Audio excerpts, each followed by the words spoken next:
తెలంగాణలో పలు రాజకీయ పార్టీలపై ఈసీ కీలక చర్యలు చేపట్టింది.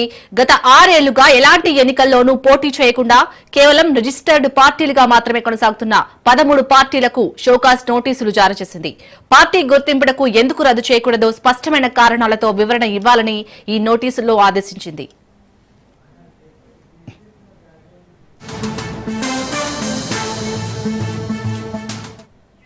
రాష్ట్రంలో ఎన్నికల సంఘం వద్ద రిజిస్టర్ అయి ఉండి 6 ఏళ్లకు పైగా ఏ ఎన్నికల బరిలోనూ నిలవని పార్టీలను జాబితా నుంచి తొలగించాలని ఈసీ నిర్ణయించింది.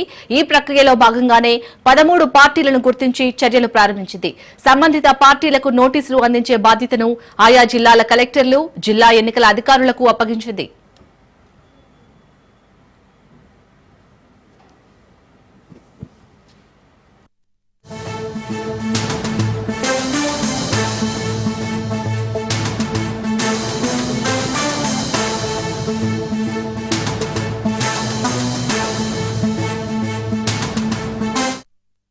ఆయా పార్టీల నుంచి వివరణ స్వీకరించిన తర్వాత వాటి గుర్తింపును రద్దు చేయాలా వద్దా అనే దానిపైన స్పష్టమైన సిఫార్సులతో కూడిన నివేదికను ఈ నెల 10లోగా సమర్పించాలని జిల్లా అధికారులకు స్పష్టం చేసింది.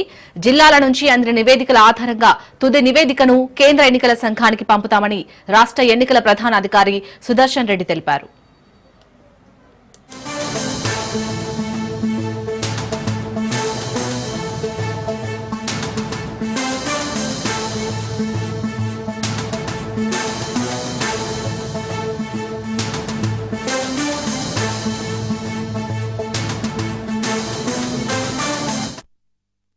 తెలంగాణలో పలు రాజకీయ పార్టీలపై ఈసీ కీలక చర్యలు చేపట్టింది. గత 6 ఏళ్లుగా ఎలాంటి ఎన్నికల్లోనూ పోటీ చేయకుండా కేవలం రిజిస్టర్డ్ పార్టీలుగా మాత్రమే కొనసాగుతున్న 13 పార్టీలకు షోకాజ్ నోటీసులు జారీ చేసింది. పార్టీ గుర్తింపును ఎందుకు రద్దు చేయకూడదో స్పష్టమైన కారణాలతో వివరణ ఇవ్వాలని ఈ నోటీసుల్లో ఆదేశించింది.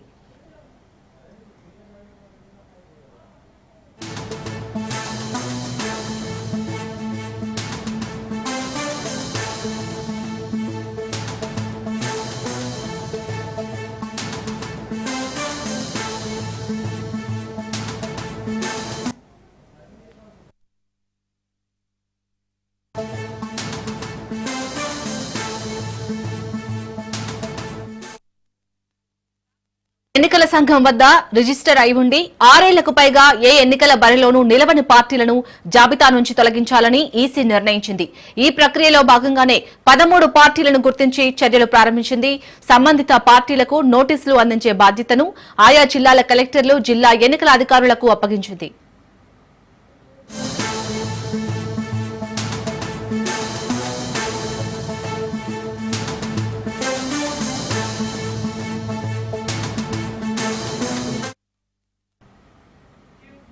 ఆయా పార్టీల నుంచి వివరణ స్వీకరించిన తర్వాత వాటి గుర్తింపును రద్దు చేయాలా వద్దా అనే దానిపైన స్పష్టమైన సిఫార్సులతో కూడిన నివేదికను ఈ నెల 10లోగా సమర్పించాలని జిల్లా అధికారులకు స్పష్టం చేసింది.